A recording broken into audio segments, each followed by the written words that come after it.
Olá, eu sou o Valeriano Camargo e esse é mais um devocional diário, seguindo o nosso dia com Billy Graham. E hoje, dia 10 de junho de 2026, o amor de Deus em nós. 1 João 4:9. Preste atenção no amor de Deus. A Bíblia diz que Deus é amor. Você e eu éramos pecadores, pessoas estranhas para Ele. Éramos inimigos de Deus, pois nos rebelamos contra Ele. Nós merecíamos ir para o inferno, mas apesar de termos resistido a Deus, nos rebelando contra Ele, pecando contra Ele e nos tornando seus inimigos, a Bíblia diz que Ele nos amou, mesmo assim com seu amor eterno tanto que enviou seu Filho para morrer na cruz pelos nossos pecados. E não existe ninguém que tenha capacidade de amar assim, a não ser que venha para Cristo. Você não tem o poder de amar. Oração do dia. Onde quer que eu esteja, teu amor me envolve, Senhor Jesus. Há tantas pessoas que precisam ser curadas pelo teu amor. Enche-me até transbordar com o amor ágape por essas pessoas. Meus irmãos, como nós podemos viver o amor ágape? Primeiramente, o que seria o amor ágape? É o amor divino, ele é aquele amor incondicional, aquele amor sacrificial, diferente do amor chamado eros, que é o geralmente de homem com mulher, o amor carnal.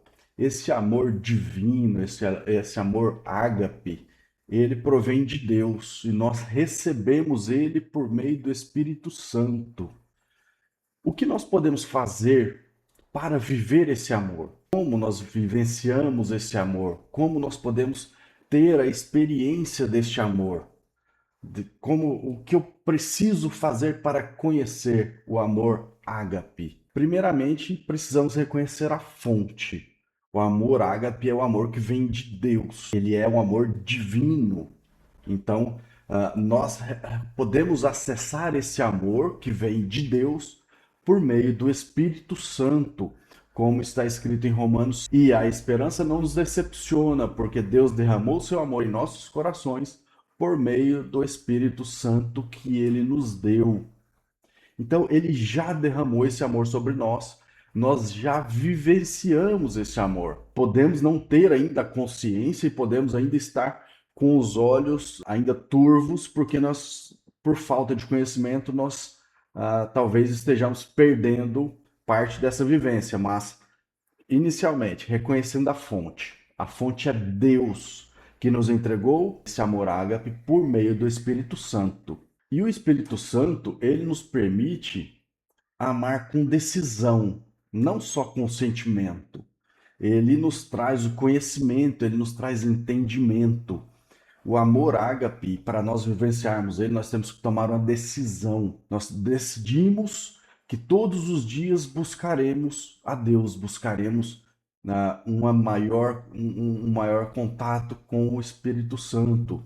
Todos os dias nós devemos agir com intencionalidade, nós devemos agir buscando esse acesso. Nós devemos agir buscando fazer com que o Espírito Santo cresça em nós e que nós diminuamos, para que a imagem de Cristo resplandeça por intermédio de nós, e não a nossa face. A nossa face ela vai revelar o pecado, ela vai revelar corrupção, ela vai revelar problemas, ela vai revelar um monte de coisas ruins. Mas a face de Jesus Cristo, ela só apresenta o belo. A face de Jesus Cristo apresenta o amor, apresenta o sacrifício, apresenta a caridade, apresenta o amor ao próximo de uma forma que ele nos permite. E essa decisão, essa intencionalidade, ela vem com conhecimento. E está escrito em Mateus 5,44: Mas eu lhes digo, amem os seus inimigos e orem por aqueles que os perseguem. Nós precisamos amar o nosso próximo. E o mais difícil, amar os nossos inimigos. Pense, orar por aqueles que nos perseguem. É muito difícil, sim, mas viver o cristianismo não é fácil. Viver o cristianismo vai nos dar uma vida eterna com paz, uma vida eterna de contemplação. Nós vamos apenas contemplar a Deus, vamos entoar hinos e vamos viver plenamente no amor. Mas aqui no nosso mundo, para nós acessarmos esse amor que excede a todo entendimento, nós precisamos aprender a amar os nossos inimigos, porque amar os nossos amigos é muito fácil, né?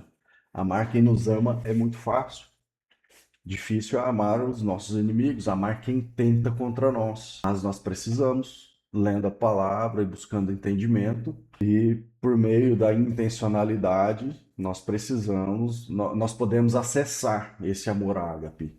Então, essa intencionalidade tem que nos levar à busca pelo perdão. Nós precisamos perdoar com intencionalidade, ter a intenção de dar o perdão e também precisamos pedir o perdão com intencionalidade, praticando o perdão, praticando das duas vias, reconhecendo os nossos erros e pedindo perdão a Cristo e entregando nosso perdão para quem nos ofende, para quem nos persegue, ainda que essas pessoas não nos peçam perdão. Isso é importante. Quando esse perdão é de nós para o próximo, ele não pode depender da pessoa se arrepender, nem da pessoa pedir o nosso perdão. Nós devemos liberar o nosso perdão para que essa carga de problema seja aliviada, seja completamente entregue. Quando existe uma rusga, quando existe um problema, algum atrito, de algum próximo nosso conosco, nós precisamos liberar esse perdão, independentemente de a pessoa querer ou não. Aí já o problema já não é mais nosso. Quando nós entregamos o perdão e livramos o nosso coração de ressentimento, de rancor, de raiva, nós entregamos esse problema para a pessoa. O problema passa a ser só dela. A pessoa vai conviver com esse problema, não mais nós. Nós não podemos ficar guardando ressentimento, rancor, raiva. Nós não podemos ficar guardando problemas. Nós devemos entregar esse perdão, ainda que a pessoa não pegue. Libera o perdão. Está escrito em Colossenses 3:13. Suportem-se uns aos outros e perdoem as queixas que tiverem uns contra os outros. Perdoem como o Senhor lhes perdoou. E esse suporte aqui, ele é de fato, é suportar mesmo, é de ter paciência, de ter resiliência com os problemas trazidos pela convivência com as pessoas. Então nós precisamos suportar. Vamos fazer o parênteses aqui. Tem gente que leva tudo para os extremos, né? Então um relacionamento abusivo, seja, vamos usar um exemplo de violência doméstica que eu já usei de exemplo. Então, uma mulher que sofre violência doméstica tem que suportar o marido e perdoar sempre e se manter naquela relação? Não. Não estamos falando desse tipo de suportar. Ela vai precisar sim liberar o perdão para esse marido, só que ela não pode ficar mais com esse marido. Esse marido, se ele não entregar a vida para Jesus e não virar uma outra pessoa, isso pode acontecer, da pessoa se transformar, deixar de ser violento e passar a ser uma pessoa amorosa. Mas se ele não fizer isso, sim, esse relacionamento tem que ser encerrado pelo bem dessa mulher. A integridade física e psicológica deve ser preservada sempre. Esse homem não tem autorização divina de subjugar essa mulher. E eu estou falando homem e mulher porque a violência doméstica, pelo menos a grosso modo, a violência mais bruta, mais grossa, ela é praticada pelo homem. A mulher, ela costuma ser também atriz de violência, mas a violência da mulher, ela é menos perceptível do ponto de vista físico.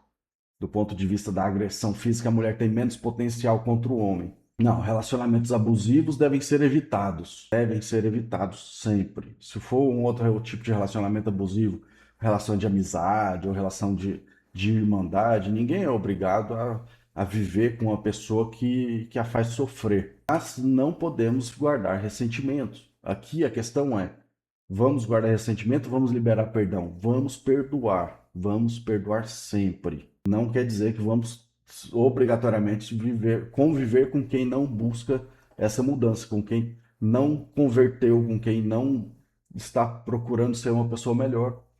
Não, nós vamos viver sempre buscando pessoas que têm o mesmo objetivo nosso. Isso é na família, com os amigos. Como eu falo nos vídeos, uma forma de nós acessarmos Deus, uma forma de nós buscarmos mais a Deus é observar o nosso ambiente. E o nosso ambiente é o ambiente familiar, o ambiente das amizades, o tipo de conteúdo que você assiste na televisão, o tipo de conteúdo que você ouve, ou no rádio, ou no podcast. Isso tudo está relacionado. Então, não vamos viver sob sofrimento, não vamos viver sendo massacrados se nós tivermos a possibilidade de mudar de vida, de buscar uma outra forma.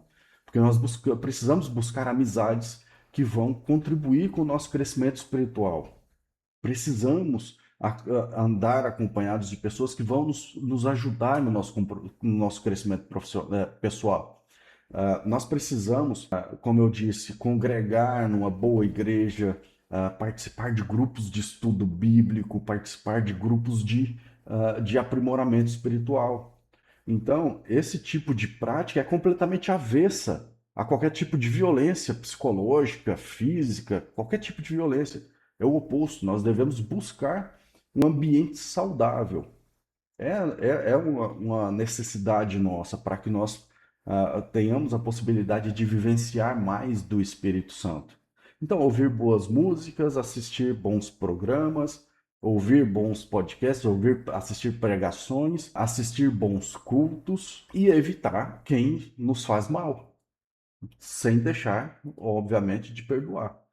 Então, entregando perdão e orando pelas pessoas que tentam nos fazer mal. Uma outra forma de vivenciar esse amor ágape é servir ao próximo sem esperar uma recompensa. Servir as pessoas, ah, tratando elas como se fossem mais importantes do que nós. Tratando elas como merecedoras do nosso serviço, como merecedoras do nosso carinho, do nosso amparo. Como está escrito em Lucas 6,35. Amem, porém, os seus inimigos, façam-lhes o bem e emprestem a eles sem esperar receber nada. Então, a recompensa que terão será grande, e vocês serão filhos do Altíssimo, porque ele é bondoso para com os ingratos e maus. Então, se até Deus é bondoso para quem é ingrato e mau, se Deus perdoa, se Deus também concede perdão, nós não podemos agir de forma diferente. Nós precisamos perdoar, nós precisamos também amar até quem não nos ama e tratar o próximo, servir o próximo como se fossem melhores do que nós. Também não é fácil. Meus irmãos, aqui eu vou falar de muitas coisas que não são fáceis de ser colocadas em prática, mas são necessárias. Por isso que nós precisamos ter uma constância no estudo da palavra, constância em oração, constância na busca da elevação espiritual, porque muitas das ordens bíblicas elas demandam uma grandeza espiritual que nós podemos talvez levar um tempo para atingir. Tem gente que vive isso com uma naturalidade impressionante. Outras pessoas já têm mais dificuldade. Mas nós devemos persistir, devemos insistir, estudar, aprender. Então, colocar o outro em primeiro lugar faz parte da vivência desse amor. Porque quando nós entregamos esse amor para o próximo, nós colocamos o próximo numa posição de merecimento dos nossos serviços, Deus nos reconhece. Deus derrama o seu amor sobre nós. Filipenses 2, 3 e 4 diz: Nada façam por ambição egoísta ou por vaidade, mas por humildade considerem os outros superiores a si mesmos. Cada um cuide não somente de seus interesses, mas também dos outros. Isso aqui é muito difícil. E quando fala que é para cuidar não só dos seus próprios interesses, mas dos interesses dos outros, não está falando que é para cuidar da vida dos outros, não. Não é para ir sair se metendo na vida dos irmãos, não. Não é sobre isso. Não é falando para você fofocar da vida do outro, não. Cuidar dos interesses dos outros é buscar agir de forma que vai atender os seus próprios interesses, vai atender o que você precisa, mas também buscar atender o que o outro precisa. É fazer o bem para o outro, fazer algo que edifique o próximo. Então, é agir para edificar a nossa própria vida, mas também é agir para edificar a vida do próximo. Então, cuidar dos interesses do próximo é cuidar da vida deles. É agir com intencionalidade de tornar a vida desse próximo melhor. Então, os fofoqueiros aí, ó, quem gosta de fofoca, a fofoca não faz ninguém, a vida de ninguém melhorar, tá? Então, vamos prestar atenção. cuidar de tomar atitudes que façam as vidas das pessoas serem melhores. Então, buscar o bem da comunidade, quem está precisando, ajudar quem está pedindo ajuda, e às vezes pessoa que até nem não está pedindo ajuda, mas a gente sabe que está precisando. Então, devemos cuidar uns dos outros, amar o próximo. Quando nós conseguimos entregar esse amor que Cristo nos mandou, amar a Deus sobre todas as coisas e o próximo como a nós mesmos, precisamos então entregar amor aos nossos irmãos, como Cristo nos amou, como Deus nos amou. Então, isso é vivenciar esse amor ágape. Devemos nos doar para o próximo. Então, meus irmãos, esse amor sacrificial, quando nós recebemos ele é bem fácil, é muito gostoso de receber, mas é bem difícil da gente entregar, viu? É difícil de entregar. Não vou mentir, mas é uma busca diária. Busca diária. Se nós não conseguirmos ah, nos tornar espelhos de Cristo, nós não poderemos nos assentar com Ele. Não se torna um imitador de Cristo, não se tornou um convertido. Não quer dizer que depois de convertido você virou uma pessoa perfeita e não tem problemas. Não, nós temos problemas. A diferença é que nós lutamos dia a dia contra esses problemas. Nós lutamos dia a dia contra o nosso ego. Nós, dia a dia, matamos um pouco mais da nossa carne. Essa é a luta do cristão. Essa é a vivência prática do cristão. E como que nós vamos matar a nossa carne? Como que nós vamos, dia, nos parecer mais com Cristo? Lendo a palavra, estudando a palavra, praticando a palavra, vivendo a palavra. Então, viver em comunhão, viver em comunidade, viver a compaixão, viver o amor ágape. Precisamos viver, meus irmãos. Então, é o que eu indico, eu oriento já há algum tempo em alguns outros vídeos. Congregar numa boa igreja, se relacionar com grupos de boas pessoas e andar com quem tem a mesma intencionalidade, quem busca servir a Cristo, quem busca amar a Deus, quem busca se diminuir para que o Espírito Santo floresça, para quem está intencionando viver para o próximo, viver para daqui a pouco encontrar a Cristo. Esse é nosso objetivo, é daqui a pouco encontrar Cristo, é estar com Ele. É isso que nós precisamos querer. E aí sim nós vamos para a eternidade vivenciar esse amor ágape com plenitude. E é isso eu desejo a vocês, que todos consigamos viver esse amor ágape. E daqui a um tempo nos encontrarmos com Cristo. Meus irmãos, tenham um excelente dia. Até mais.